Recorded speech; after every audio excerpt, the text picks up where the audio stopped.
अगर कोई मुझसे पूछे कि दिलीप कुमार की तवील उम्री का राज क्या था, तो वो थी उनकी सायरा बानो से वालिहाना मोहब्बत, जो उनको कई मरतबा मौत के मुंह से खींचकर वापस ले आई थी। दिलीप साहब सायरा बानो से इतनी मोहब्बत करते थे कि उनको अकेला छोड़कर नहीं जाना चाहते थे, और इसीलिए सायरा बानो ने उनकी वफ़ात के बाद ये बयान दिया है कि अल्लाह ने उनसे उनके जीने की वजह छीन ली है। ये अल्फाज हैं गुज़िश्ता 21 साल से दिलीप कुमार के ख़ानदान के तर्जुमान, 30 साल से ज़ाती और कोई 40 बरस से ख़ानदानी राबिते रखने वाले फैसल फ़ारूकी के।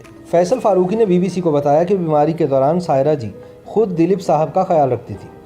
वो बैक वक्त उनकी डॉक्टर, नर्स, दोस्त, बीवी और महबूबा थीं। फ़ारूकी ने बताया कि उन्हें दिलीप कुमार के जाने का बहुत दुख है। उनके साथ ज़िंदगी के कई माह साल गुजारे थे। अब मुझे फ़िक्र तो सायरा बाजी की है। वो अब तक यकीन नहीं कर रही हैं कि उनके दिलीप साहब अब उनके साथ नहीं रहे।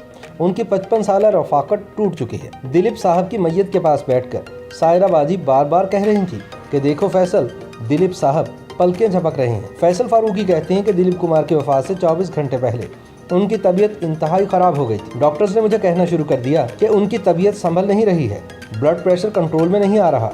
डॉक्टर्स चाहते थे कि किसी तरह ये बात सायरा बाजी को बताई जाए। अब मसला ये था कि डॉक्टर्स देख रहे थे कि सायरा बाजी अस्पताल में भी 24 घंटे दिलीप साहब का ख्याल रख रही थी।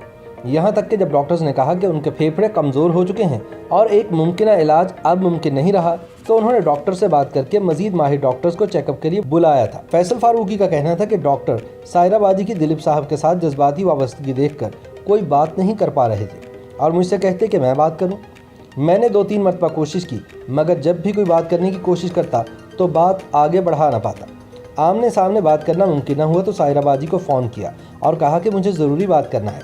तो उन्होंने कहा, देखो फैसल, इस वक्त कोई बात नहीं हो सकती। दिलीप साहब अस्पताल में हैं, मुझे उनको देखना है। उनका कहना था कि मैं चुप हो गया। मेरी हिम्मत ही ना हुई कि मज़ीद बात कर सकूं। मुझे लगा कि सायरा बाजी दिलीप साहब के बारे में कोई बात सुनने को ज़हनी तौर पर तैयार नहीं है। वो अभी भी तवक्को कर रही हैं कि वो फिर उनको लेकर जल्द घर चली जाएंगी। ये वो बेलौस और लाजवाल मोहब्बत थी जो सायरा ने दिलीप से और उन्होंने सायरा से की थी। इस लाजवाल मोहब्बत की मिसाल मिलना नामुमकिन नहीं तो मुश्किल ज़रूर है। फैसल फ़ारूकी का कहना था कि दिलीप कुमार का इंतकाल हुआ तो मैं उस वक्त किसी काम से घर आ गया था। जब इत्तला मिली और अस्पताल पहुंचा तो मुझसे पहले सायरा बाजी की एक बचपन की सहेली और उनके भांजे रेयान पहुंच चुके थे। साहब की कई साल की शदीद बीमारी के बावजूद वो बच्चों की तरह फूट फूट कर रो रही थी, जिसने हम सबको भी रुला दिया था। इस दुनिया और ख़ास तौर पर फिल्मी दुनिया में जिस तरह की मोहब्बत सायरा बानो और दिलीप कुमार ने की थी, इसकी बहुत कम मिसालें मौजूद हैं। सायरा बानो दिलीप कुमार से कितनी मोहब्बत करती हैं और दिलीप कुमार सायरा बानो से कितनी मोहब्बत करते थे, इसका जिक्र सायरा बानो ने पाकिस्तानी लेजेंड मोइन अख्तर से अपने एक इंटरव्यू में किया था। उन्होंने कहा कि दिलीप कुमार ने सन 1967 में मेरे साथ फिल्म में ये कहकर काम करने से इनकार कर दिया कि सायरा अभी बच्ची है, मैं इसके साथ काम नहीं करूँगा। मैंने आस्तीनें चढ़ाई और इसी बरस उनके साथ शादी करके दिखाई। अगर कोई मुझसे पूछे कि साहब की तवील उम्री का राज क्या है, तो वो एक ही है जो सारी दुनिया जानती है, साहब की सायरा बानो से मोहब्बत।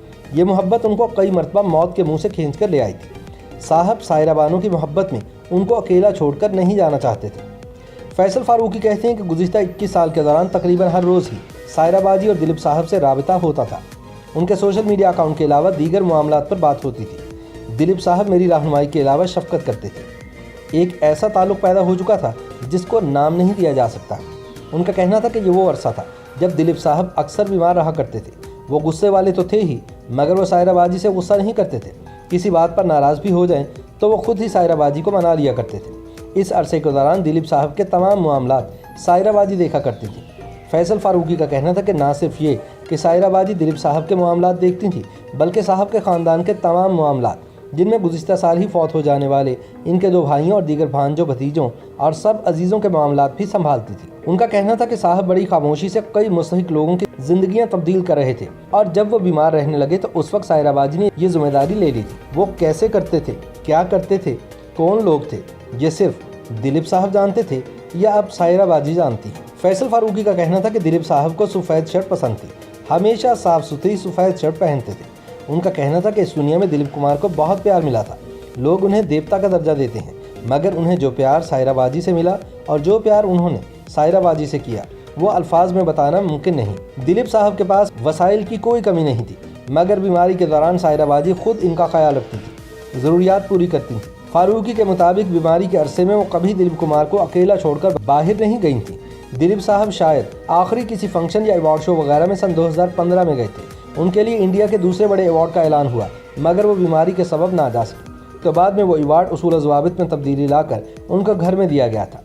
फारूकी का कहना था कि सायरा बादी उनसे कितनी मोहब्बत करती थी कि बचपन में वो अक्सर सुर्ख रंग का दुपट्टा ओढ़कर बैठ जाया करती थी और अपनी वालिदा से कहती कि देखो कि मैं दिलीप कुमार की दुल्हन बनी हुई हूँ।